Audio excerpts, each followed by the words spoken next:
Hello doctors, I am Dr. Durget Jadhav. I passed my FMG in July 2025. आजच्या व्हिडिओमध्ये आपण Maharashtra medical counselling application आणि provisional registration कसं करतात ते बघणार आहे.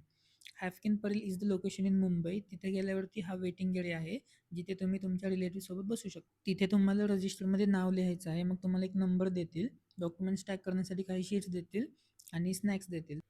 तुमचा टाइम स्लॉट आला की मग ते रँडम नंबर बोलवतात तेव्हा जायचं पुढे. तिथे बसून मग प्रत्येक कलर प्रिंटला सेंटरमध्ये टॅग करायचं, जे तुम्हाला शीट्स दिलेले असतील. साईडला नाही टॅग करायचं. So you have to carry a stapler with. इथे बघू शकता तुम्ही व्हिडिओमध्ये त्या त्या कलर प्रिंटला तसं टॅग करायचं. एक कलर प्रिंटचा सेपरेट बंच बनवायचा आणि एक ओरिजिनल डॉक्युमेंटचा सेपरेट बंच बनवायचा आणि हे सगळे डॉक्युमेंट्स एका सिक्वेन्समध्ये लावायचे. इथे तुम्हाला सिक्वेन्स दाखवला आहे. आणि प्रत्येक डॉक्युमेंटच्या कलर प्रिंटवर अटेस्टेड बाय मी असं लिहायचं, साईन करायची आणि खाली फुल नेम लिहायचं. बाकी ओरिजिनल डॉक्युमेंटवरती काही नाही लिहायचं. आणि जे ॲफिडेविटमध्ये जे तुम्ही ट्रॅव्हल डेट्स टाकले इथे, त्या सेम डेट्सनुसार तुमचं जे पासपोर्टचे कलर प्रिंट आहे सगळे स्टॅम्प वगैरे त्याच्यामध्ये डिपार्चर आणि अरायवल या दोन्हीसाठी, समजा फर्स्ट ट्रॅव्हल असेल तर असा फर्स्ट नंबर द्यायचा डिपार्चरसाठी, अरायवलसाठी त्या स्टॅम्पसाठी. सेकंड ट्रॅव्हलसाठी सेकंड नंबर द्यायचा, म्हणजे त्यांना स्टॅम्प इझिली भेटतात लगेच. हे सगळं तुमचं जर व्यवस्थित असेल तर तुमचं 5 मिनिटमध्ये व्हेरिफिकेशन होतं. हा हॅफकिन इन्स्टिट्यूटचा ॲड्रेस आहे, जो तुम्हाला ॲप्लिकेशनच्या लास्टला 2 डिक्लेरेशन फॉर्म असतील त्याच्यामध्ये लिहायचा आहे. हां, तर सगळ्यात पहिल्यांदा आपल्याला एम-एम-सीच्या वेबसाईटवरती जायचं आहे. त्यानंतर राईट साईडला आर-एम-पी लॉगिन आहे, तिथे जायचं. तिथे गेल्यानंतर मग खाली क्रिएट नो अकाउंट दिलं आहे. तिथे जाऊन आपल्याला पहिल्यांदा अकाउंट क्रिएट करायचं आहे. तर आपल्याकडे आता एम-एम-सीचा रजिस्ट्रेशन नंबर आणि डेट तर नाही आहे. त्यासाठी आपल्याला बाकीचे डिटेल्स फिल करायचे. मग सरनेम टाकायचं, नेम टाकायचं, मिडल नेम टाकायचं, तुमची बर्थ डेट टाकायची तिथे आणि खाली ईमेल आय डी आणि मोबाईल नंबर टाकायचा. त्यानंतर खाली पासवर्ड सेट करायचा आहे आपल्याला. पासवर्ड कन्फर्म केला की मग खाली कॅप्चा टाकायचा. आता जे अकाउंट क्रिएट केलं आहे त्याच्यासाठी जो ईमेल यूज केला तो ईमेल आय डी आणि पासवर्ड टाकायचा आणि मग कॅप्चा टाकून तुम्हाला ओ टी पी येतो. ओ टी पी टाकला की मग तुमचं लॉग इन होईल. हां, तर आता इथे आपल्याला registration of application for counselling of CRM आहे. तिथं वरती रेडमध्ये आहे, तिथे क्लिक करायचं आहे. आणि मग आता पहिल्यांदा आपल्याला काय करायचं आहे, ते नेम टाकायचं, फुल नेम टाकायचं, अकॉर्डिंग टू पासपोर्टच टाका. फादर्स नेम टाकायचं, ॲड्रेस टाकायचा जो काय असेल तुमचा पासपोर्टवरती. मग mobile number, email I D टाकायचा, जेंडर सिलेक्ट करा, बर्थ डेट टाकायची, FMG पास कधी झालं ते टाकायचं. तर माझी जून 2025मध्ये झालं होतं, मी ते सिलेक्ट केले. FMGचा स्कोअर तिथे टाकायचा आणि खाली डोमिसाईल महाराष्ट्राचंच आहे माझं. जर कोणी मायग्रेशन केलं असेल, बाहेरून महाराष्ट्रामध्ये आले असतील तर त्यांनी नो करा आणि तिथे खाली तुमचं स्टेटचं नाव टाका. ते झालं की सबमिट करायचं. मग इथे तुम्हाला ॲप्लिकेशन नंबर येतो, त्याचा स्क्रीनशॉट पण काढू शकता आणि तुम्हाला हे मेलवरती पण येईल. ते झालं की आता मग नेक्स्ट आपल्याला हे स्लाईड ओपन होते. इथे आपल्याला अमाऊंट दिली आहे 1522 एवढं पेमेंट करायचं. त्यासाठी खाली तुम्हाला सिटी टाकायची, स्टेट महाराष्ट्र टाकायचं, कंट्री टाकायचं आपलं इंडिया, पिनकोड टाकायचा जो असेल तुमच्या इथला आणि तो अबाउट डिटेल्स आर करेक्ट म्हणून बॉक्स टिक करायचा आणि खाली पे नाव करायचं. पेमेंट ऑप्शन येईल तुम्हाला. मग इथे ॲप्लिकेशन भरताना बऱ्याचदा लॉग आउट पण होतं, तो फॉर्म तुमचा सेव्ह होतो किंवा कधी कधी वेबसाईटला लोड पण येतो. आता नेक्स्ट लॉग इन केलं की पुन्हा आपल्याला आता मॉडिफाय ॲप्लिकेशनमध्ये जायचं आहे ते खाली. त्यानंतर मग आता ॲप्लिकेशनचा टाईप आपल्याला प्रोव्हिजनल रजिस्ट्रेशन सिलेक्ट करायचा आणि मग आता खाली पर्सनल डिटेल्स भरायचे आहेत आपल्याला. पहिलं आहे तुमचं नेम टाकायचं, full name according to passport टाकायचं, surname, name, middle name, father's name टाकायचं, मदर्स नेम टाकायचं तसंच आणि सिलेक्ट करायचं मिस्टर मिसेस जे काय असेल ते. मॅरिटल स्टेटस टाकायचं तुमचं, सिंगल किंवा मॅरिड जे असेल ते. जेंडर सिलेक्ट करायचं, मेडन नेम कोण असेल ते टाकू शकता किंवा स्किप करू शकता. हजबंड नेम जर कोण मॅरिड असेल ते टाकायचं. बर्थ डेट टाकायची, प्लेस ऑफ बर्थ टाकायची तिथे. डिस्ट्रिक्ट टाकायचं, स्टेट सिलेक्ट करायचं महाराष्ट्र, डोमिसाईल महाराष्ट्र आहे की नाही बघायचं, तर मोस्टली येसच असेल लोकांचं. Country where the MBBS was studied, आता माझं फिलिपिन्स सोडून झाले, तुमचं जे असेल ते सिलेक्ट करायचं, चायना, रशिया. आणि ईच ऑनलाईन स्टडी, आमचं सगळं फिलिपिन्सवाल्यांचं ऑफलाईन झालं होतं त्यामुळे मी नो सिलेक्ट केलं. जर तुम्ही यस केलं असेल, तुमचं ऑनलाईन झालं असेल, तर तुम्हाला इथे यस करायचं आहे कुठे, has the candidate compensated for online study through physical mode. आणि तुम्हाला लास्टला एक कम्पन्सेशन लेटर पण लिहावं लागेल कंपल्सरी, कारण ते नसेल तर तुम्हाला एक्स्ट्रा 1 वर्ष इंटर्नशिप लागते. मग तुमचं खाली नेम ऑफ कॉलेज जिथे कुठे झालं असेल ते कॉलेज, युनिव्हर्सिटीचं नाव सिलेक्ट करायचं आहे. इयर ऑफ पासिंग म्हणजे जेव्हा तुमचं ग्रॅज्युएशन झालं लास्ट ते. Total number of days stayed in concern country ते कॅल्क्युलेट करायचे आहेत. म्हणजे जेव्हा तुम्ही फर्स्ट टाईम इथून गेला इंडियामधून आणि ज्या दिवशी तुम्ही इंडियाला रिटर्न आला आफ्टर युअर ग्रॅज्युएशन, तिथपर्यंतचे डेज कॅल्क्युलेट करायचे आहेत. आणि date of last arrival in India म्हणजे सगळ्यात लास्ट आफ्टर युअर ग्रॅज्युएशन जेव्हा तुम्ही आला ती डेट. आणि डिग्री अवॉर्डेड डेट म्हणजे ज्या दिवशी तुमचं ग्रॅज्युएशन झालं ती डेट येईल इथे. खाली आता कॉन्टॅक्ट डिटेल्स टाकायचे आहेत. पहिला आहे फुल परमनंट ॲड्रेस, जो तुमच्या पासपोर्टवरती असेल तोच टाकायचा फुल. तालुका टाकायचा, डिस्ट्रिक्ट सिलेक्ट करायचं, स्टेट, कंट्री, पिनकोड. फॅक्स नंबरची काही गरज नाही आहे. मोबाईल नंबर टाकायचा, ईमेल टाकायचा. बाकी खाली कॅटेगरी सिलेक्ट करायची तुमची, जनरल, OBC असे काय असेल ते. आणि नॅशनॅलिटी इंडियन टिक केलेलंच आहे. खाली कॅप्चा टाकायचा आहे. मग ते झालं की वरती स्क्रोल करून स्टेप 2मध्ये जायचं. आता इथे 10चे डिटेल्स भरायचे आहेत आपल्याला. स्कूलचं नेम टाकायचं, तुमचं स्कूल ॲड्रेस आता तुम्हाला माहीत नसेल तर गुगलवरती सर्च करून शोधू शकता. त्यानंतर बोर्ड नेम टाकायचं, SSC, CBSE जे असेल ते. बोर्ड ॲड्रेस टाकायचा, आता हा माझा SSCचा आहे. आणि नंतर मग रोल नंबर टाकायचा जो असेल तुमचा 10thला होता तो. Result yes. Certificate number passing सर्टिफिकेटवरती असेल तो. सर्टिफिकेट डेट पण पासिंग सर्टिफिकेटवरती भेटून जाईल तुम्हाला. मार्क्स तुम्हाला जे भेटले होते ते टाकायचे आहेत आणि त्याचं पर्सेंटेज पण खाली टाकायचं आहे. ते झालं की आता 11th पण सेमच आहे. तुमचं जे काय असेल कॉलेजचं नाव टाकायचं आहे, ॲड्रेस टाकायचा आहे, बोर्ड कोणतं होतं ते आणि त्याचा ॲड्रेस टाकायचा. बाकी रोल नंबर आणि सर्टिफिकेट नंबर, रोल नंबरसारखंच टाका, सर्टिफिकेट नंबर सर्टिफिकेट नसेल आपल्याकडे. बाकी रिझल्टची डेट टाकायची जर सर्टिफिकेट नसेल तर. आणि मार्क्स आणि पर्सेंटेज टाकायचे. ते झालं की 12thचं पण तसंच आहे. 12thला जे कॉलेज असेल त्याचं नाव, address, board name, बोर्डचा address, roll number टाकायचा तुमचा. सर्टिफिकेट आहे आपल्याकडे, सर्टिफिकेट नंबर, डेट टाकायची, मार्क्स टाकायचे. आणि खाली इंग्लिश, फिजिक्स, केमिस्ट्री, बायोलॉजी ह्याचे इंडिव्हिज्युअल मार्क्स टाकायचे तुम्हाला जे आलेत ते. आणि पर्सेंटेजमध्ये पण टाका. बाकी पास पास पास सिलेक्ट करायचे तिथून. ते झालं की नेक्स्ट. BSc और एनी अदर युनिव्हर्सिटी एक्झामिनेशन हे आपल्याकडे नाही आहे काय. मेडिकल क्वालिफिकेशन जिथे तुमचं MBBS झालं त्याचं युनिव्हर्सिटीचं नाव टाकायचं आहे, ॲड्रेस टाकायचं आहे पुढे. आणि हा जो OVIR नंबर आहे तो आपला ॲपोस्टिलचा नंबर असतो. त्यानंतर ॲड्रेस टाकायचा आहे, तो पण ॲपोस्टिलवरती असेल तुमचा ॲड्रेस, जिथं कुठे आपल्याला भेटलं असेल फॉरेनर्स आणि त्यांचं मिनिस्ट्रीचं. आता आमचं फिलिपिन्सचं हे मेट्रो मनिलाचा ॲड्रेस आहे, तो कॉपी पेस्ट करू शकता तुम्ही. खाली रजिस्ट्रेशन व्हॅलिड फ्रॉम म्हणजे हे ॲपोस्टिलची डेट टाकायची, ज्या दिवशी ॲपोस्टिल तुम्हाला भेटलं. आणि रजिस्ट्रेशन व्हॅलिड अप टूमध्ये +5 इयर्सची डेट टाकायची, सेम डेट, फक्त 5 इयर्स ॲड करायचे. Medium of instruction English. खाली कॅप्चा टाकायचा आहे.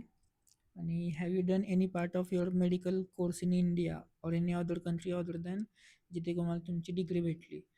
त्याचं मोस्टली आमचं फिलिपिन्सवाल्यांचं नो आहे, तर आम्ही नो सिलेक्ट केले. जर तुम्ही आधी केलं असेल कुठे तर तुम्ही येस करू शकता. ते झालं की आता नेक्स्ट स्टेप 3मध्ये जायचं. तिथे पासपोर्ट डिटेल्स भरायचे आहेत आपल्याला. पासपोर्ट नंबर आहे पहिला, date of issue, place of issue, address टाकायचा पासपोर्टचा. आणि विजा इश्यूड बाय, जे कुठली कंट्रीमध्ये भेटले तुम्हाला. आमचं फिलिपिन्स आहे. नेचर ऑफ विजा आपला स्टुडंट येतो. Date of validity from to टाकायची. डेट ऑफ लिव्हिंग इंडिया म्हणजे फर्स्ट टाईम जेव्हा तुम्ही गेला होता त्या कंट्रीमध्ये ती डेट. आणि date of returning to India म्हणजे लास्ट टाईम जेव्हा तुम्ही आला इंडियाला ती डेट. आता did you ever change or loss passport due to any reason, माझं तर नो आहे, तुमचं बघू शकतो. आता हे पासपोर्ट डिटेल्स एंट्री म्हणजे हे कसं आहे, तर हे तुमच्या जेवढ्या वेळा तुम्ही ट्रॅव्हल केले according to that we have to write. म्हणजे की तुम्ही 4 वेळा ट्रॅव्हल केलं असेल तर तुमचं ते फर्स्ट, सेकंड, थर्ड, फोर्थ असे 4 ट्रॅव्हलचे लिहायचे तुम्हाला. मग आता फर्स्ट ट्रॅव्हल आम्ही 2 वर्षातून केलं होतं. मग ते फर्स्ट टाईम मी 2020मध्ये निघालो होतो आणि 2021मध्ये डिसेंबरला रिटर्न आलो होतो इंडियाला. मग ती डेट येणार. आणि मग त्याचे टोटल डेज कॅल्क्युलेट करायचे, ते तुम्ही गुगलवरती करू शकता. आणि मग त्याचे जेवढे कुठले विजा, इमिग्रेशन स्टॅम्प असतील ते सगळे आपल्याला त्याचा एक PDF बनवायचा आहे आणि तो इथे अपलोड करायचा आहे. तसं आता सेकंड इयरमध्ये सेकंड टाईम तुम्ही जेव्हा ट्रॅव्हल केला, तर जसं मी 2022मध्ये केलं होतं, जानमध्ये गेलो होतो आणि डिसेंबरमध्ये रिटर्न आलो इंडियाला. मग त्याचे डेट्स कॅल्क्युलेट करायचे, त्याचे पुन्हा सगळे विजा स्टॅम्प आणि जे काय असतील ते सगळे फोटोचा एक पी बनवायचा, अपलोड करायचा. ते झालं की आता ज्यांचं ऑनलाईन झालं होतं त्यांनी कुठून कुठपर्यंत ऑनलाईन झालं, अकॅडमिक इयर किंवा जेवढं कंपन्सेट केलं ते डिटेल्स टाकायचे. त्यानंतर खाली आता स्क्रीनिंग टेस्ट डिटेल्स म्हणजे आपल्या FMGबद्दल. तर नेम ऑफ बोर्ड ते आपलं NB दिल्लीचं येणार. खाली डेट ऑफ पासिंग म्हणजे ज्या दिवशी तुमचा रिझल्ट लागला होता ती डेट टाकायची तिथे. आणि मग आपला FMGचा रोल नंबर टाकायचा आहे पुढे. त्यानंतर खाली मार्क्स ऑफ 10मध्ये मार्क्स टाकायचे आणि आउट ऑफ 300 टाकायचे तिथे. ओके, ते झालं की मग खाली आता इंटर्नशिप ट्रेनिंग पर्टिक्युलर्स म्हणजे जर तुम्ही लास्ट इयरला जी क्लर्कशिप किंवा इंटर्नशिप केली असेल तर त्याचे डिटेल्स टाकायचे. तुमच्या युनिव्हर्सिटीचं नाव येईल तिथे. त्यानंतर खाली स्टेट टाकायचे त्या कंट्रीमधलं. बाकी वेदर रिकग्नाइज बाय MC आहे तर येस करायचं आहे. आणि पुढे आपला फुल ॲड्रेस टाकायचा. आता आमचं DMSFसाठी हा ॲड्रेस कॉपी पेस्ट करू शकता तुम्ही. ते झालं की मग आता खाली date of training from to जेव्हा चालू झालं ते तिथून लास्ट डेट ऑफ तुमची इंटर्नशिप किंवा क्लर्कशिप ते टाकायची. आणि खाली टोटल डेज टाकायचे जेवढे असतील 364 किंवा 365 जेवढे झाले असतील तेवढे टाकायचे. खाली name of the medical degree किंवा डिप्लोमा ऑप्टेन बाय युनिव्हर्सिटी आणि किंवा लायसन्स बॉडी, तर तिथं आपलं येणार आहे डॉक्टर ऑफ मेडिसिन. त्याच्याखाली whether she or he has undergone practical training before or after obtaining the medical qualification required by the rules as concern by foreign country, तर yes टाकायचं आहे. आणि जर येस असेल तर डिटेल्स द्यायचे जर तुम्ही केलं असेल क्लर्कशिप तर. खाली लिहायचं मग तिथे कम्प्लिटेड क्लिनिकल क्लर्कशिप. नेक्स्ट आहे की was any medical college or school in India attended before departure from India. तर आम्ही फिलिपिन्सवाल्यांचं आमचं नो होतं, तुम्ही केलं असेल तर तुम्ही लिहू शकता. In the language of study in the country other than English नव्हती, इंग्लिशच होती, सो नो करायचं आहे. Do the medical examination one two register in that country म्हणजे तुम्ही जर फॉर एक्झाम्पल फिलिपिन्सला NMAT होते एंट्रन्स एक्झाम, तशी कोणती एंट्रन्स एक्झाम जर बाकी कंट्रीमध्ये असेल तर तुम्ही पण तिथे येस कर, नाही तर मग नो करा तिथे. Are you registered in any foreign country तर नो. आणि मग खाली कॅप्चा टाकायचं आहे आणि नेक्स्ट स्टेपवर जायचं आहे, स्टेप 4. लास्ट स्टेपमध्ये आपल्याला आता सगळे डॉक्युमेंट्स अपलोड करायचे. तर इथे त्यांना जेवढं KB रिक्वायर्ड आहे त्याच्यामध्येच केलं तर ते अपलोड होतात. पहिलं पासपोर्ट साईज फोटो टाकायचा आहे, त्याच्यानंतर साईन घ्यायची आणि आता हे सगळे विड्थ आणि लेंथ हे तुम्ही इमेज रिसायझर म्हणून क्रोमवरती सर्च करून तेवढी साईज करू शकता. कम्प्रेस करायचे जेवढं KB हवं आहे त्यांना. नेक्स्ट आहे marksheet 10th 11th 12th marksheet टाकायचे. त्याच्यानंतर खाली पासिंग सर्टिफिकेट टाकायचे 10th 11th 12thचे. इलिजिबिलिटी सर्टिफिकेट जे नीट क्वालिफाय नसतील त्यांना MCIने दिलं असेल. बाकी जे क्वालिफाय होते ते नीट नोटीस टाकू शकतात, नीटचं गॅजेट. बाकी खाली स्क्रीनिंग टेस्ट रिझल्ट आहे तो आपला FMGचा पासिंग सर्टिफिकेट जे तुम्ही दिल्लीमधून कलेक्ट केलं ते अपलोड करायचं आहे. आणि खाली पासपोर्टचे ऑल पेजेस म्हणजे जिथे जिथे विजा स्टॅम्प असतील ते सगळे विजा इमिग्रेशन सगळे तुमचे स्टॅम्प असतील ते सगळ्याचा एक PDF बनवायचा आणि 500 KBच्या खाली हवा आहे तो. इंटर्नशिप डुईंग सर्टिफिकेट म्हणजे फॉर एक्झाम्पल फिलिपिन्सच्या स्टुडंट्सनी क्लर्कशिप केली तर त्याचं क्लर्कशिप सर्टिफिकेट भेटतं त्यांना, तर ते अपलोड करायचे आहे. जर बाकी कंट्रीमध्ये जर कोणी नसेल केली तर तुम्हाला नसेल तर ते कंपल्सरी नाही आहे. Letter from Indian embassy concern that हे पण कंपल्सरी नाही आहे, हे पण नसेल आपल्याकडे. खाली डोमिसाईल सर्टिफिकेट टाकायचे. डोमिसाईल सर्टिफिकेटवरती ती ग्रीन टिक असते ओरिजिनलची ती किंवा बारकोड असतो त्यातलं काहीतरी हवं ज्याने की ते ओरिजिनल आहे समजतं. खाली डिग्री आणि अपोस्टेल त्याचा एक PDF बनवायचा आहे, तो टाकायचा आहे. आणि इंटर्नशिप डुईंग इंटर्नशिप तर चालू नाही झालेली अजून. NOC लेटर असेल एक तर ती टाकायची तिथे. कंपेन्सेशन लेटर आता ज्यांचं ऑनलाईन झालं त्यांनी जे कंपेन्सेट केलं ड्युरेशन त्याचं एक लेटर लिहायचं कॉलेजकडून भेटलं असेल त्यांना. ॲडिशनल डॉक्युमेंट म्हणजे तुम्हाला एक ॲफिडेविट बनवावं लागतं जे तुम्ही जेव्हा मुंबईला जाल MMC व्हेरिफिकेशनसाठी तेव्हा लागेल. तर जे तुम्हाला आता ॲप्लिकेशनचे डिटेल्स आले असेल तो PDF असेल त्याच्यामध्येच खाली हे ॲफिडेविटचा पॅटर्न दिलेला आहे त्यांनी. तर या पॅटर्नमधले जे पॉईंट्स आहेत त्यातला एक पण पॉईंट कमी जास्त नाही करायचा. जेवढे जसे पॉईंट आहेत तेवढे तसे लिहायचे. फक्त हा पॉईंट नंबर 3 आहे त्याच्यामधलं जो ॲप्लिकेबल असेल तुम्हाला तेवढं एक ठेवायचं आहे आणि सेकंड जे असेल ते इरेज करायचं त्यातलं. बाकी जर तुम्ही ऑफलाईन जरी असेल, तुमचा कोर्स कम्प्लिटली ऑफलाईन झाला असेल, तरीसुद्धा 0.4 ठेवायचा आहे आणि फक्त ब्लँक सोडायचा आहे. तो काढायचा नाही, कट नाही करायचा. 5th, 6th, 7th आहे असे ठेवायचे आहेत. तर एक्झाम्पलसाठी मी तुम्हाला माझं दाखवतो. तर तुम्ही हे ॲफिडेविट 100 रुपीजच्या स्टॅम्प पेपरवरती पण करू शकता. काही ठिकाणी फक्त 500वाला अवेलेबल असतं, सो त्याच्यावरती पण करू शकता. तर फर्स्ट पॉईंट आपलं नाव वगैरे येतं बघायचं, ते एज आणि बर्थ डेट टाकायची, ॲड्रेस टाकायचा आहे, आधार नंबर टाकायचा आहे, खाली पासपोर्ट डिटेल्स टाकायचे ते.